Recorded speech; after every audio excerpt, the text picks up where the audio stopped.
नमस्कार। अगर आपकी लहसुन की फसल 20 दिन से और 35 दिन के बीच में पहुंच चुकी है और फसल के अंदर पीलापन आ चुका है, उनकी जड़ों में कीड़ा लग चुका है या फिर फंगस लग चुकी है, फसलें आपकी बिल्कुल चल नहीं रही है, पौधा है वो एकदम मुरझा रहा है या फिर वो एकदम खत्म होने की कगार पर पहुंच चुका है, तो आप बिल्कुल भी चिंता मत कीजिए। आज इस वीडियो के अंदर मैं बताऊंगा आपको वो चमत्कारिक कुछ फॉर्मूले जिनकी बदौलत आपकी फसल मात्र 7 दिन में भैया बिल्कुल लस ग्रीन हो जाएगी। जो भी आपकी फसल में इस टाइम पर कोई भी प्रॉब्लम आ रखी होगी उनका वन स्टॉप सॉल्यूशन आपको मिल जाएगा। तो नमस्कार, मैं इंद्रपाल यादव और आप देख रहे हैं देश का सबसे विश्वसनीय फार्मिंग यूट्यूब चैनल देश की जान हमारे किसान। अगर अभी तक इस चैनल को सब्सक्राइब नहीं किया तो प्लीज़ चैनल सब्सक्राइब कर लीजिए, साथ ही वीडियो को लाइक और दूसरे किसान भाइयों तक शेयर करना बिल्कुल मत भूलिए। तो सबसे पहले किसान भाइयों, आपको कमेंट बॉक्स में अपना नाम और आपका पता, आप किस गांव से हो, किस जिले से हो, किस राज्य से हो, ये जरूर आपको लिखना है, ताकि मेरा अभी आगे चलकर 10-15 दिनों बाद एमपी, मध्य प्रदेश और राजस्थान के कुछ जिले जो लहसुन का बड़ा एरिया है ना, वहां पर मेरी विजिट होगी। तो हो सकता है मैं आपको सीधे आपके खेत में मिल जाऊं। अगर मेरे को वहां से निकलना हुआ उस जगह से और मेरे को पता होगा कि यार फला गाँव के मेरे वो किसान हैं, तो मैं हो सकता है आपके खेत में सीधा आपसे रूबरू हो जाऊँ। तो दोस्तों, जिन किसान भाइयों की फसल अभी 20 दिन से और 35 दिन के अंदर पहुंच चुकी है, तो पहला काम तो आपको करना अपने खेत के अंदर से खरपतवार नियंत्रण। अब खरपतवार नियंत्रण आप कैसे करोगे? अगर आपके खेत के अंदर छोटे खरपतवार है, चाहे वो चौड़ी पत्ती हो, सकरी पत्ती खरपतवार हो, और ज़्यादा दिखाई दे रहे हैं, आपको ये लग रहा है कि यार इसके अंदर हम मैनुअली मजदूर लगा के या खुद अपने हाथों से इनको निकालेंगे तो बहुत ज़्यादा खर्च लग जाएगा और बहुत ज़्यादा टाइम बर्बाद हो जाएगा, तो उस अवस्था के अंदर आप इसको केमिकल कंट्रोल कर सकते हो। केमिकल कंट्रोल के अंदर अगर आप सही टाइम के ऊपर अपने खरपतवारों को ऊपर इन केमिकल का स्प्रे करते हो, जो अभी मैं आपको बताऊंगा चौड़ी पत्ती सकरी पत्ती वाले, तो भैया ना तो आपकी फसल के ऊपर किसी तरह का कोई झटका लगेगा, और रही बात खरपतवारों की, तो मात्र 2 से 3 दिन के अंदर पूरी तरह से आपका खेत है वो खरपतवारों से मुक्त हो जाएगा। उसके अंदर आपको क्या करना है, सही टाइम के ऊपर, जैसे खरपतवार आपके खेत के अंदर बाहर निकलते हैं, आपकी फसल है वो चाहे छोटी अवस्था में हो या थोड़ी बड़ी अवस्था में हो, उनमें आपको आधा ml पर 1 लीटर पानी के हिसाब से जो चौड़ी पत्ती वाले खरपतवार हैं उनके नियंत्रण के लिए आपको जो ऑक्सीफ्लोरोफेन 23.5% आता है, गोल के नाम से, अल्टो के नाम से, ऑक्सी गोल्ड के नाम से, अलग अलग नामों से आता है, उसको लेके आपको स्प्रे कर देना है। स्प्रे करते वक्त आपके खेत के अंदर पर्याप्त मात्रा में नमी होनी चाहिए, तभी जो खरपतवार है ना आपके वो जड़ से खत्म होंगे। दूसरी तरफ भैया जो सकरी पत्ती के खरपतवार आते हैं ना, विशेषकर जो घासवरी के खरपतवार होते हैं, उनके लिए आपको जैसे कि टर्गा सुपर आता है, विप सुपर आता है, हकमा आता है, वो आपको 1 लीटर पानी के अंदर 1.5 ml मिलाना है। जैसे कि आपके 20 लीटर वाली जो स्प्रेयर पंप है उसमें आप 30 ml इसको ले सकते हो और स्प्रे कर दीजिए। हाँ, अगर दोनों खरपतवार आपके खेत में है तो इन दोनों को भी आप एक बार में एक साथ स्प्रे कर सकते हो। बिल्कुल भी आपकी फसल के अंदर इस डोज से किसी तरह का कोई साइड इफेक्ट देखने को नहीं मिलेगा, कोई झटका देखने को नहीं मिलेगा, और आपकी फसल के अंदर जो लगने वाला जो मजदूरों का खर्च है ना वो बच जाएगा। तो पहला काम तो आपको करना अपने खेत के अंदर खरपतवारों का नियंत्रण। दूसरी अवस्था में अगर आपके खेत में, आपकी फसल में थोड़े खरपतवार हैं और उसके अंदर आपको लग रहा है कि यार ये तो थोड़े बहुत खरपतवार है, 1-2 मजदूर लगाने से वो निकल जाएंगे, तो बिल्कुल भी आप केमिकल जो स्प्रे है ना उसको मत कीजिए, अपने हाथों से उसको निकलवा दीजिए, वो और ज़्यादा अच्छा होगा। अब दूसरी बात आती है भैया, हमारी जो फसल होती है ना छोटी अवस्था के अंदर, अगर मैं आपको दिखाऊं, देखिए जो ये हमारे ये लहसुन का पौधा है ना, ये लगभग अभी 15 से 20 दिन का हुआ है, ठीक है ना। अब इस छोटे पौधे के अंदर क्या होगा आगे चलकर, अगर इसके अंदर हम कुछ गलतियां कर देंगे या फिर कुछ क्लाइमेटिक कंडीशंस की वजह से हमारी जो फसल है ना वो पीली पड़ जाएगी, ऊपर से इसकी टिप है ना वो जलना स्टार्ट हो जाएगी, सूखना स्टार्ट हो जाएगी, धीरे धीरे देखते देखते ये पौधा पूरी तरह से मर जाएगा। अब मरेगा कौन सा पौधा? या तो आपने जब लहसुन की बुआई की थी ना उस टाइम के ऊपर आपके लहसुन के अंदर कहीं ना कहीं जैसे कि कोई घाव हुआ होगा, वो चाहे आपकी बिजाई करते वक्त हुआ हो या फिर इसकी जब अपन को कलियां निकाली थी ना लहसुन के अंदर से, पूरी पोथी के अंदर से, उस टाइम के ऊपर इससे ऊपर का जो सफ़ेद पर्दा होता है ना वो हटा होगा। और जब हमने इसको अपने खेत के अंदर लगाया, या तो इसको हमने सीड ट्रीट नहीं किया होगा, और सीड ट्रीट भी किया होगा तो भी कई दफ़ा क्या हो जाता है कि भैया ज़मीन के अंदर जो पड़ी हुई फंगस होती है ना वो इसके अंदर पहुंच जाती है और पूरी तरह से इसको अपने चक्रव्यूह में फंसा लेती है, और धीरे धीरे करके इसकी जो जड़ें है ना, पहले तो उन जड़ों को मारेगी, जड़ मरने के बाद पौधा है ना पूरी तरह से सूख जाएगा, फिर उसका कोई इलाज नहीं मिलेगा आप। दूसरी अवस्था में अपनी जो खुद की गलती होती है ना किसान की, अक्सर वैसे 90% खुद किसान की गलती होती है, तभी लहसुन की फसल शुरुआती चरण में पीली पड़ती है। भैया हम लगातार पानी पे पानी देते रहते हैं, अपने खेत के अंदर लगातार हम नमी बढ़ा के रखते हैं, क्योंकि किसान को ना भैया, मैंने जहाँ तक 4 सालों के अंदर ये चीज़ रियलाइज़ की है, पूरे देश में चाहे वो किसी भी फसल का किसान हो, केवल मात्र 2 चीज़ें उनको पता होती है। ये मोस्टली किसानों की बात बता रहा हूँ मैं, 90% किसानों की। वो एक तो सिंचाई करता है, केवल उसको ये पता होता है भाई खेत के अंदर पानी देना, लगातार यूं ही चलता रहता है, दबा के पानी चलता रहता है। दूसरा उसको यूरिया का पता होता है कि भाई मेरे को यूरिया डालना। यही गलती सबसे बड़ी होती है। देखो इसके पास ऐसा कुछ नहीं है, ना तो इसके पास इतना मजबूत जड़ तंत्र है कि पूरी तरह से वो खेत के अंदर फैला हुआ, शुरुआती चरण में छोटी छोटी जड़ें होती है, छोटा सा पौधा होता है, इसको जो न्यूट्रिएंट की आवश्यकता होती है ना वो भी बिल्कुल थोड़ी होती है। हम लगातार इसके अंदर अगर पानी भर के रखेंगे तो इसका जो गड़ा है ना वो घुट जाएगा भाई, और गड़ा घुटने से 2 नुकसान होगा। एक तो जमीन के अंदर जो पड़े हुए पोषक तत्व है ना उनको ये अच्छे से ग्रहण नहीं कर पाएगा। दूसरी तरफ अगर हमारे खेत के अंदर लगातार पानी भरा होगा तो जो भी हमने ऊपर से खाद डालें या पहले से ऑलरेडी डले हुए खाद है हमारे बेसल डोज में, भैया वो नीचे लीच डाउन हो जाएंगे, इनकी जड़ों के नीचे चले जाएंगे। दूसरी तरफ हमारी ज़मीन के अंदर फंगस पनप जाएगी, चूंकि अब लगातार आपको पता ओस आएगी, और ज़मीन के अंदर एक दिन सिंचाई करने के बाद लगातार कई दिनों तक नमी बनी रहती है, और ज़्यादा नमी की वजह से ही फंगस है ना वो जन्म लेती है। तो ये तो सब समस्याएं हुई। अब इन समस्याओं का निदान बताता हूं मैं। इसके अंदर मैं आपको पहला खाद बताऊंगा, कौन कौन से खाद हमें 20 से और 35 दिन के बीच में देना है, और साथ ही मैं आपको एक स्प्रे बताऊंगा। वो स्प्रे अगर आप करोगे, ये खाद अगर आप टाइम के ऊपर अपने खेत के अंदर दोगे, तो इन सभी समस्याओं से आपको 100% छुटकारा मिल जाएगा। ये हमारा पिछले काफ़ी वर्षों से आजमाया हुआ फॉर्मूला है, इसको कोई चैलेंज नहीं कर सकता। तो पहले बात करते हैं खाद की। तो भैया अगर आपने बेसल डोज के अंदर जो मैंने पीछे वीडियो के अंदर बताया था, जैसे कि डीएपी है, पोटास है, सिंगल सुपर फास्फेट है, और साथ ही सल्फर वगैरह, वो आप शुरुआती चरण में दे चुके हो, बहुत अच्छी बात है। आपकी फसल है वो शुरुआती चरण में उनकी जड़ें हैं, उनको धीरे धीरे अब वो ले रही होगी। अब सबसे ज़्यादा आवश्यकता पड़ेगी नाइट्रोजन की। नाइट्रोजन किसी भी फसल की वेजिटेटिव ग्रोथ के अंदर सबसे ज़्यादा शुरुआती चरण के अंदर भूमिका अदा करती है। और लहसुन फसल की अगर अपन बात करें तो भैया 60 दिन से पहले पहले आपको अपनी फसल के अंदर नाइट्रोजन की पूरी मात्रा वो दे देनी। अब नाइट्रोजन किस तरह से दें, ये है सबसे बड़ी बात। नाइट्रोजन अपन 2 तरह से अपनी फसल के अंदर पूर्ति करा सकते हैं।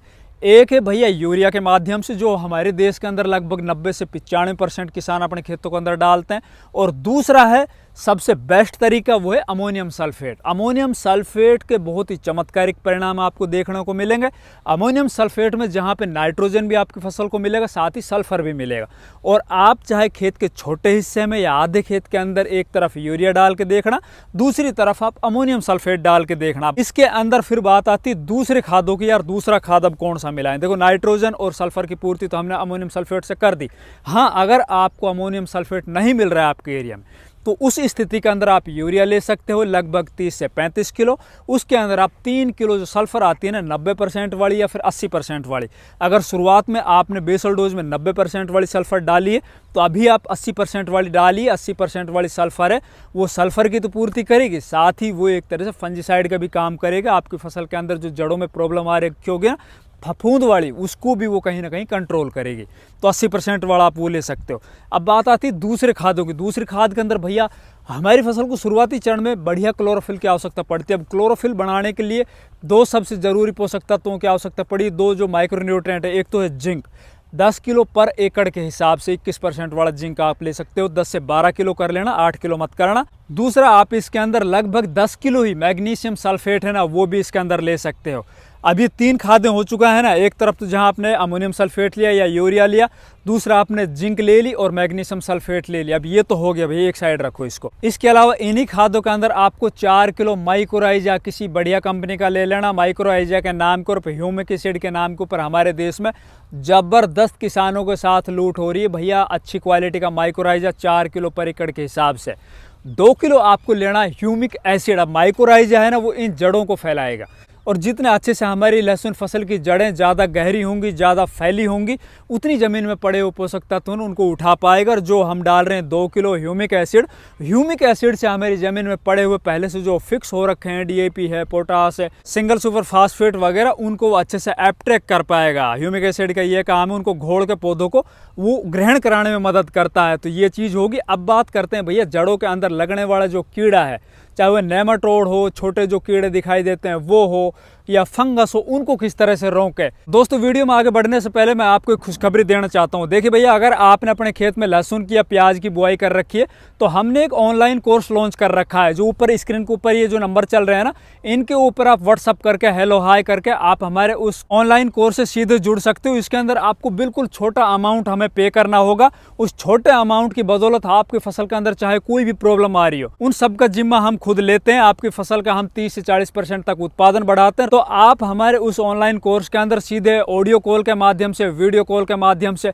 अपना खेत का फोटो भेज सकते हो, वीडियो भेज सकते हो, और खेत में आने वाली जो भी कोई प्रॉब्लम है ना, बुआई से लेकर उखड़ाई तक की पूरा संपूर्ण समाधान आपको वन स्टॉप सॉल्यूशन इस कोर्स के अंदर आपको मिल जाएगा। सीधा मैं इंद्रपाल यादव आपसे सीधा इंटरेक्ट करूंगा, आपसे बात करूंगा। आपके खेत के अंदर जो लगने वाली या आने वाली समस्याएं हैं उनका मैं उसी टाइम के ऊपर हैंड टू हैंड सॉल्यूशन दूंगा। तो दोस्तों आप बिल्कुल देर मत कीजिए। हमारे पास हजारों किसान इस कोर्स में ज्वाइन हो चुके हैं। आपके पास एक शानदार मौका है अब की बार अपने लहसुन फसल का बढ़िया उत्पादन लेने के लिए और लहसुन फसल का मास्टर बनने का। तो ये ऊपर दिए हुए नंबर है ना, इनके ऊपर अभी आप हेलो हाय कीजिए, व्हाट्सएप कीजिए और उस हमारे कोर्स को आप ज्वाइन कीजिए। धन्यवाद। उसके लिए आपको लेना है लगभग 1.5 लीटर क्लोरोपाइरीफॉस 20% वाली आती है ना, वो इन्हीं खादों के अंदर मिला के दे देनी है। अब बात आती है फफूंद जनित लगने वाली बीमारियां, जो फंगस होती है ना हमारी जमीन में या इनके जड़ों के अंदर, उसको हम किस तरह से रोकें, उसके लिए हम कौन सा फंजीसाइड अभी इस टाइम के ऊपर इस्तेमाल करें। उसके लिए मैं दो बताता हूँ। एक तो अगर आप खाद के अंदर मिला के देना चाहते हो तो थाइफेनोएट मिथाइल 500 ग्राम पर एकड़ के हिसाब से इन्हीं खादों के अंदर मिला के दे दीजिए, या फिर इससे बेस्ट रिजल्ट आपको चाहिए तो जब आप इन खादों को डालकर सिंचाई करोगे तो सिंचाई में पानी के साथ आपको या तो कोई ड्रम वगैरह के अंदर घोल के, कीटाजिन आता है पीआई कंपनी का 500 ml पर एकड़ के हिसाब से कीटाजिन पीआई कंपनी का आता है, उसको घोल कर और पानी के साथ चला दो भैया। जमीन में जितनी भी खतरनाक जो फंगस हो गए ना इनकी जड़ों के अंदर लगने वाली, उनको एक झटके में खत्म कर देगी, रोक देगी वहीं की वहीं। तो ये तो हुए भैया कुछ खाद और कुछ इंसेक्टिसाइड जो हमें नीचे से देना है। ऊपर से आपको सिंचाई कर देनी है। सिंचाई आपको बार बार नहीं करनी, एक बार सिंचाई करने के बाद अगली जब सिंचाई करो तब तक आपके खेत अच्छे से सूख जाने चाहिए। जमीन के अंदर आपको कड़क लगानी है। ऊपर से जो जमीन की लेयर होती है ना उसके अंदर दरारें आ जानी चाहिए, तभी आपको दूसरी सिंचाई करनी, ताकि आपकी जड़ों के अंदर अच्छे से वायु संचरण हो सके और जमीन में जो पड़े हुए फंगस है वो अच्छे से कंट्रोल हो सके। अब ये तो वह नीचे से जो भी खाद हमने देना है, सिंचाई करनी है, वो चीज़ तो हो चुकी। अब बात आती ऊपर से स्प्रे की। अब सिंचाई करने के लगभग आपको दूसरे दिन या तीसरे दिन जैसे आप अपने खेत के अंदर घुस सको उस टाइम के ऊपर मैं अभी आपको कुछ फंजीसाइड्स बता रहा हूँ, कुछ इंसेक्टिसाइड्स बता रहा हूँ। इनमें से आप कोई भी एक एक लेकर अपने खेत के अंदर स्प्रे कर देना। उसमें देखिए भैया, सबसे बेस्ट रिजल्ट के लिए मैं आपको बताता हूँ शुरुआती चरण के कुछ इंसेक्टिसाइड।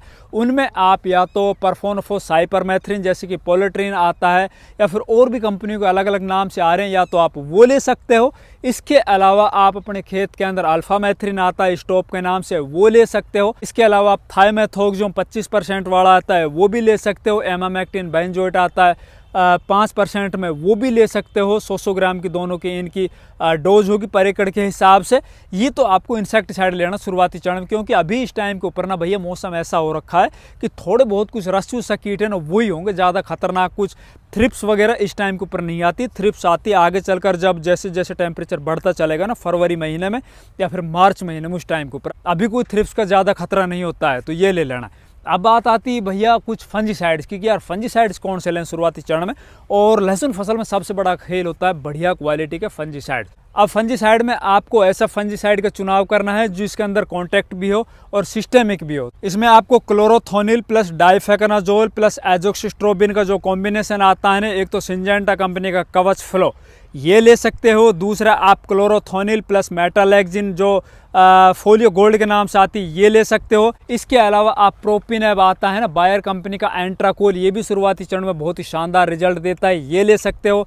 दूसरा आप लूना एक्सपीरियंस आता है बायर का, वो भी ले सकते हो। या फिर आपके खेत में बहुत ही ज़्यादा खतरनाक पीलापन आ चुका है, बहुत ज़्यादा फंगस से परेशान हो चुकी है आपकी फसल, उस अवस्था में आपको टेबुकोनाजोल प्लस ट्राइफ्लॉक्सिस्ट्रोबिन जो नेटिव आता है ना 100 ग्राम पर एकड़ के हिसाब से भैया वो ले लीजिए। आप ये स्प्रे ले सकते हो अपने खेत के अंदर, आप ये स्प्रे कर दीजिए, ये खाद डाल दीजिए। मैं गारंटी देता हूँ आपकी फसल में जो भी इस टाइम के ऊपर शुरुआती चरण में जितने भी खतरनाक चाहे बीमारी लगी होगी, केवल 5 से 7 दिन में वो सभी खत्म हो जाएगी। पूरी फसल आपकी एकदम लस ग्रीन हो जाएगी। अगर ये हमारी वीडियो अच्छी लगी, वीडियो को लाइक कीजिए, ज़्यादा से ज़्यादा दूसरे किसान भाइयों तक शेयर कीजिए। चैनल सब्सक्राइब नहीं किया तो प्लीज़ चैनल भी सब्सक्राइब कर लीजिए। धन्यवाद।